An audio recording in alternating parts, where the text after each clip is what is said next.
I'm Janet Rose. I am a director of When Women Gather. So that means I do a bit of literally everything. The types of dancing we've done: ballet, we've had reggae aerobics, we've got tap, we've got modern. I teach belly dancing, quite a few different styles of belly dancing. So yeah, there's lots that's happens, and we're always looking at developing more new styles as well that we can bring in-house here as well. I've probably been involved in belly dancing probably about 30 years, I would think, actually, now. Somebody said that. Yeah, probably. It's got to be. Oh my gosh, yeah. I've always danced. I used to always go clubbing with friends, and I was always one on the dance floor dancing on my own. And I had a friend, Sandra, who said to me one day, "Oh, you'd be good at belly dancing." And I just thought, she's bonkers. And she just kept going on and on about it. So I was in a very stressful job at the time, working for social services. So I went along as a de-stressor, I thought, and also to shut her up, really. I'll go. And went along and got hooked. Yeah. The first classes I went to at the International Community Centre, there was a teacher called Rita Barker who came from Birmingham on a Monday night to come and teach us belly dancing. For a year, I did lessons with Rita, and then she decided she couldn't come anymore. Gabriella then stepped up, who was a member in the class, to take the class over. So then I went to Gabriella for many, many years after that. Yeah, that's how I got started. I'm laughing because how I got started in it is because in my day job, I worked at Notts Women's Training Scheme as a training, sport and development worker. So when I started that job, I did a little bit of belly dancing for the staff as a de-stressor, like team builder type thing. And it was literally like a snowball that we did it for the staff, and then we had open days, and I started to do it for open days. And then I think the key thing that really happened was that I got a job at the college in Eastwood that Rose was actually managing the project for. They wanted a belly dance teacher, and I went along to that interview with a tape recorder and a hip belt thinking, oh my gosh, I'll have to dance or something. And I'd done teacher training anyway. I'd done teaching my sitting girls and everything. And I went for that interview, and basically she went, and I went, I've got City Girls 7307. She went, when can you start? I was like, oh my gosh. And that's how I got started. So I started do a teacher class in Eastwood. Yeah, and it just grew. At the present, I go into a lot of special needs schools and do belly dancing in those schools. It's great for engagement. Music and dance is great across the board for everybody, I think, but specifically with special needs children. I also go into day centres and do sessions for the elders in the community. And what I like about belly dance is that it's adaptable to whatever level you are. And it's also very inclusive of age I always say I teach from like tiny little ones all the way up to the oldest is 96. You know what I mean? So I'm trying to break that record of 96 actually. My brother runs a studio at Tape One. I've done projects with those street dancers, gone in and done belly dance with them because obviously, yes, I know we get into all sorts. Obviously within street dance, they kind of pull on everything and they kind of go, oh, yeah, belly dance, come and show some of your belly dance moves. You know what I mean? And they'll incorporate that into their dance, so, because it's one of the oldest dances in the world, isn't it? So, yeah, so all these modern things, this is going back to the roots of the dance, you know what I mean? And it's nice to be able to spread that, across the city. I've performed at lots of things, yeah. I've performed here at the concert hall.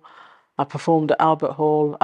Probably, for me, one of the pivotal moments was when I performed at an event called Planet Egypt in London. So it was a showcase run by Anne White, where we had dancers from all around the world that used to go there to a monthly showcase and go and perform.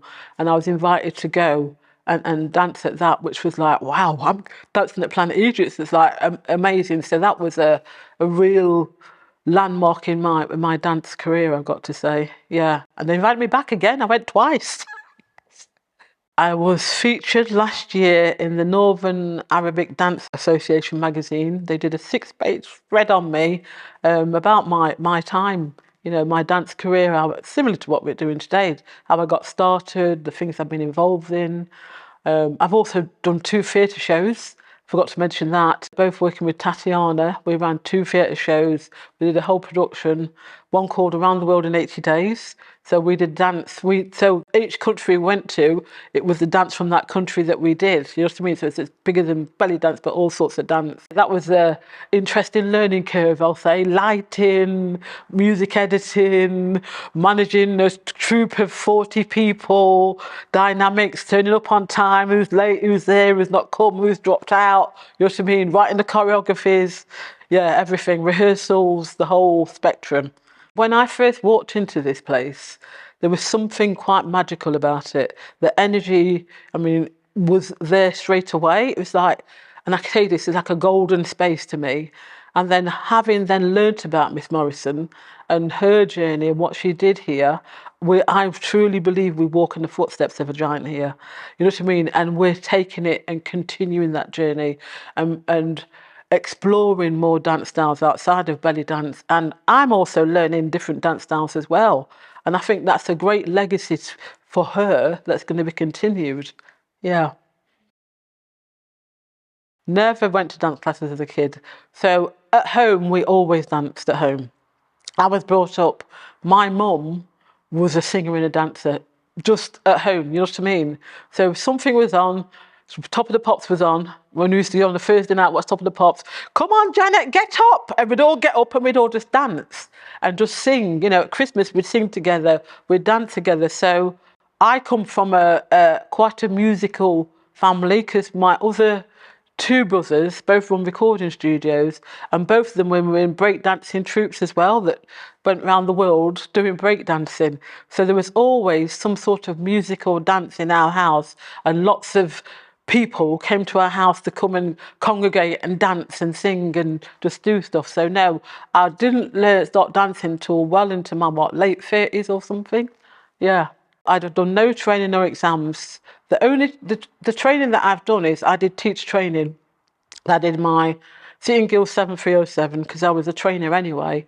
And then I went on to do my Cert Ed at university.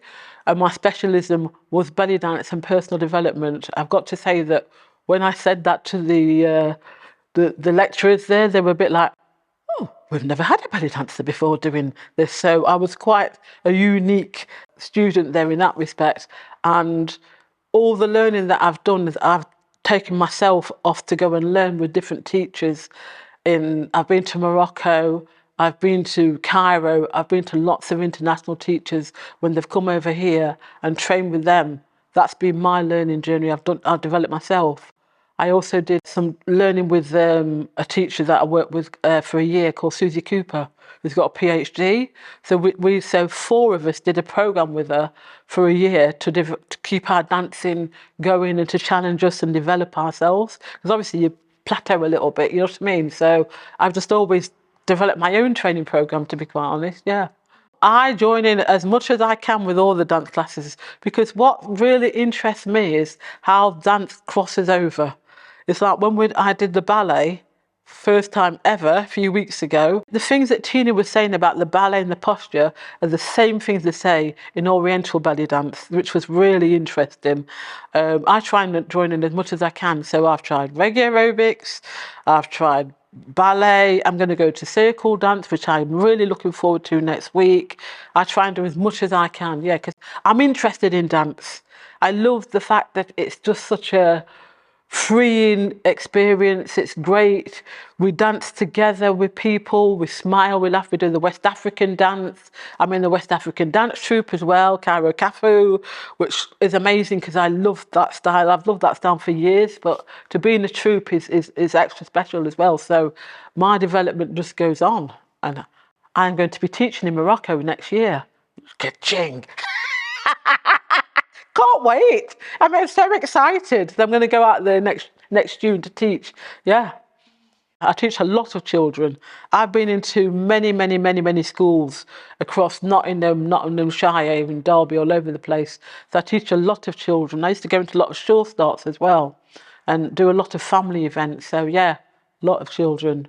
I used to go to Toot Hill School in Bingham. Was on about that the other day, and we did a whole dance project there. Toot Hill, what's the other big one? Friesland's in Stapleford Performing Arts School. I used to go every year for their last week of term in July and do a whole week there. I'll probably see about 300 or 400 children in that week. So by the end of the week, I'd be like that. But what I used to do, the structure of the day was that I'd go in, teach a group for probably about an hour and a half, and then I'd have another group that I'd teach a choreography that they would have to deliver and perform at the end of the day back to the whole rest of the year group. So I'd do that every day for 5 days of that week. So I'd see hundreds of kids, yeah, all ages. When you go out and perform, some people love it, and some people have made some comments like, about my size and, oh, how are you dancing? You're quite a big lady, that sort of thing. But them things just roll off my back, actually. You know what I mean? I just think, well, watch me. Watch me dance. And then usually the case is, oh gosh, yes, you can dance. You know what I mean? So I think it's good that we go out and perform because it's about breaking the norm. You know what I mean? There's a misconception that to dance you have to be this thin. It's not true at all. You go to other cultures, you go to other places, everybody dances. It's the norm. You go to Spain, you go to a festival, the whole family's out, kids, grandma, everybody's having a good time. So for me, that's how I was brought up, that we all danced at home. So I think we can all dance here, whatever the age. Ladies in my troupe, in the 70s, 80s, all good. Still moving, still mobile, still smiling, still enjoying life. And that's what it's about. In terms of Miss Morrison's legacy, I think that we continue that journey and we expand that journey, I think. I think we're expanding it because we do dance, but we also do lots of other things like art, talks, events, that sort of things, and also live music. But in terms of dance, it's making it more accessible to people. It's giving people that opportunity to try something maybe they've never ever done. It's a bit like when we did the ballet workshop. The women that came said, I've always wanted to do ballet, but we couldn't afford the shoes, or I didn't feel like I wasn't thin enough, or you know what I mean? It stopped me from doing it. So in terms of that, I think that this place is somewhere that whatever you are, whoever you are, come and try something. Yeah, it's about coming in and enjoying and connecting. That's what it's about. What was the name of you won an award last year? You were on the telly. Oh, yes. What was the actual award? So it was a Black Achievers Award. It was the Lifetime Community Contributor Award that I won last year, 2022. It's run by Merlita Bryan, who was the former Sheriff of Nottingham. So she started it nearly 10 years ago.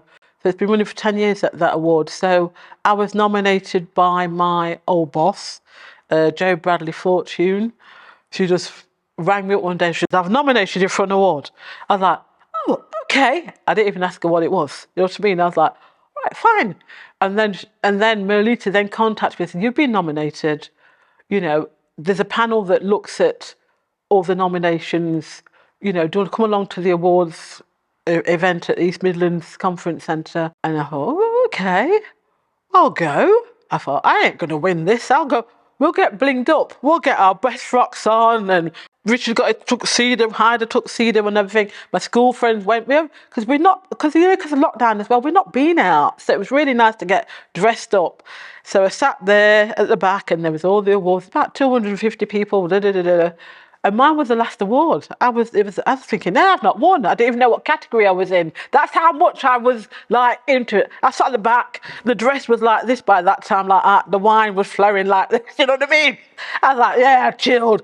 And then it got to the last, and then we got the final award. It was presented by the police commissioner. This, and this sort of says Lifetime Community Contributor, and these are the nominees. And they asked me who the others were. And then they open. It's like Oscars. They open it, and the winner is.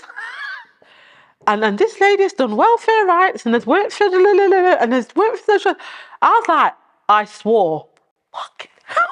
I swore because I didn't ever think I would win. Honestly, it took me the longest time to walk up to the stage because I was like, I don't think I could see. I was in like a daze. You know what I mean? I was in the middle of a daze. So yeah, yeah. And I've actually gone back. I met up with Melita not long ago because the award is actually in a fortnight's time, and I've made a film for the awards to be filmed on the night, just talking about my year since I've won and everything like that. So yeah. To be honest, I was like, when I'm doing what I do, my head is focused on doing what I do. You know what I mean? I'm in that path. So for it to be acknowledged and then for me to win that award is just amazing. It's a fantastic feeling to be acknowledged in that way. It's a fantastic, I can't even put it into words. It's just like, wow, it feels like a dream. You know what I mean? It feels unreal, even now. And I've got it still in the box. It's got it on the box in the water like that. Like, I won an award. Like, oh my gosh, wow, wow. And ironically, my other brother won an award actually. My Courtney won an award for Take One. He runs the recording studio. So he's like, oh, you're catching up with me. We laugh about it because he's the same. We're not, we just do it because we love doing it. You know what I mean? We love being around people. We love working with people, developing people. It helps me. It helps me. Yeah.